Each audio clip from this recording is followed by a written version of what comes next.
कुछ दिनों बाद फिर से फसल उगाने का समय आ गया।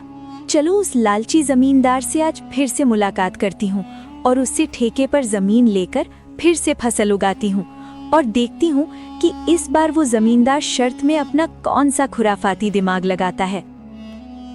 ये सोचकर रानी ठेके पर जमीन के लिए उस जमींदार के पास फिर से जाती है। अच्छा, तो तुम मुझसे मिलने के लिए फिर से आ गई। देखो लड़की, तुम मुझसे ज्यादा होशियार बनने की कोशिश मत करना। मैं भी जमींदार ठाकुर सिंह हूँ, मुझे होशियारी नहीं आती है। मालिक, मैं तो एक गरीब किसान की बेटी हूँ।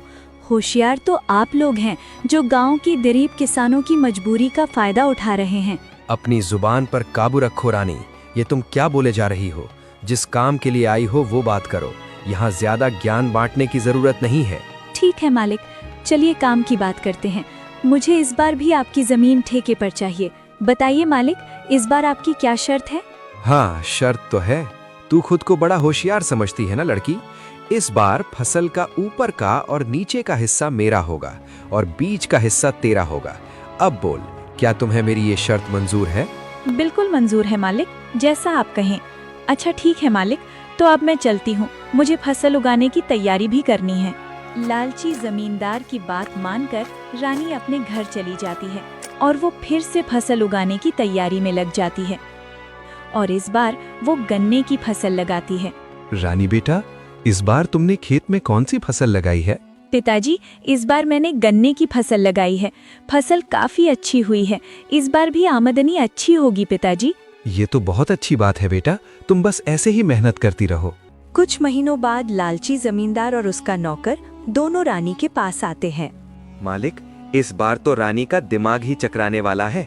इस बार तो आपने शर्त ही ऐसी रखी है, ऊपर का हिस्सा आपका और नीचे का भी हिस्सा आपका। तुमने बिल्कुल सही कहा कालू।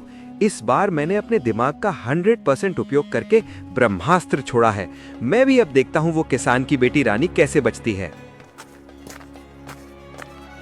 इस तरह दोनों बातें करते हुए खेत के पास पहुंच जाते हैं और जैसे ही वो खेत के पास पहुंचते हैं तो देखते हैं कि इस बार रानी ने गन्ने की खेती की है।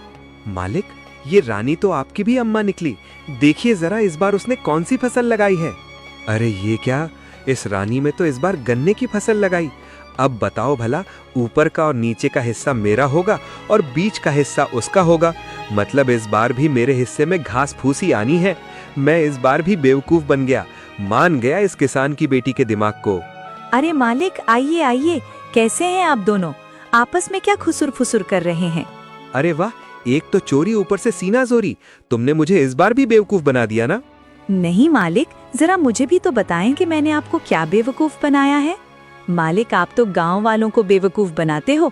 देखिए मालिक, इस बार मैंने गन्ने की फसल लगाई है और आपकी शर्त के मुताबिक इस फसल का ऊपर का और नीचे का हिस्सा आपका होगा और बीच का हिस्सा मेरा होगा। अरे ओ किसान की बच्ची, मालिक को ज्यादा होशियारी दिखाने की कोशिश मत करो। बेईमानी और मक्कारी में ये सबके बाप हैं बाप। ये खेत भी हमारा है और इसमें लगी फसल भी हमारी है। अरे ओ कालू, बस कर, ज्यादा चिल्लाने की जरूरत नहीं। शायद ये हमारी ही करनी का फल है। हमने गांव के भोले भाले किसानों को बहुत ठगा है और आज पहली बार किसी ने हमें ठगा है। इस लड़की ने हमारी आंखें खोल दी हैं। अब मैं समझ चुका हूँ कि बेईमानी का फल हमेशा बेईमानी ही मिलता है। इसलिए आज के बाद मैं किसी भी किसान को परेशान नहीं करूंगा और सभी किसानों को उनकी मेहनत का बराबर का हक दूंगा।